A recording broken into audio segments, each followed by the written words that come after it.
Hello, I wanted to walk you guys through kind of my process and thoughts when I'm in the field taking pictures and how I kind of change on the fly the composition of my images. Okay, so this right here is the final image I decided to edit and to choose. It's Mia on a cool little log thing, but I'm gonna show you guys like all of the outtakes, okay? I had on an 85 millimeter 1.8. First, there's this one. I just realized I was way too close to her and I needed to back up. I needed to give her some space, okay? All of these. And she was just obviously not looking at me. I backed up. I don't totally hate this one, but like it's really boring. She looks very disengaged. Then she gave me this weird hunchy stance, so that's obviously a no-go for me.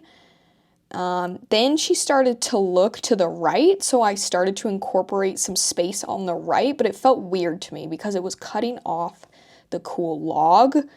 And also, I just sometimes portrait style just isn't as like eye-catching. I know Instagram kind of likes that better, but I much prefer landscape. I think it can tell a little bit better of a story. So I went ahead and I switched to landscape, but it's still like something is missing. It feels weird. It feels awkward. And I think I tried to add space to where she's looking because that's what you're kind of supposed to do, compositionally speaking.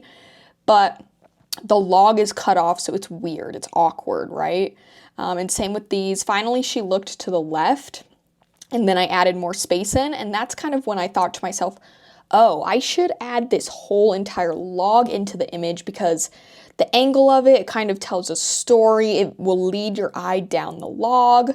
And so I started to include the log fully in the images, and that's when I was like, okay, I'm really happy with this composition. Now I just need Mia to kind of either look at me or look more to the left. So the ones that I ended up saving to edit were this one where she once again is looking at me, and then this is the one I edited where she's looking at me as well. It would have been cool if maybe she could have looked to the left, but she didn't. I'm happy with the straight on look, but now you can see the full story as compared to the awkward one where I just kind of cut the log off, and it feels a little confusing. It feels like something's missing to the viewer. Whether you actually think that or not, like subconsciously, the mind is looking for the missing piece. So I hope that makes sense, and I hope that helped.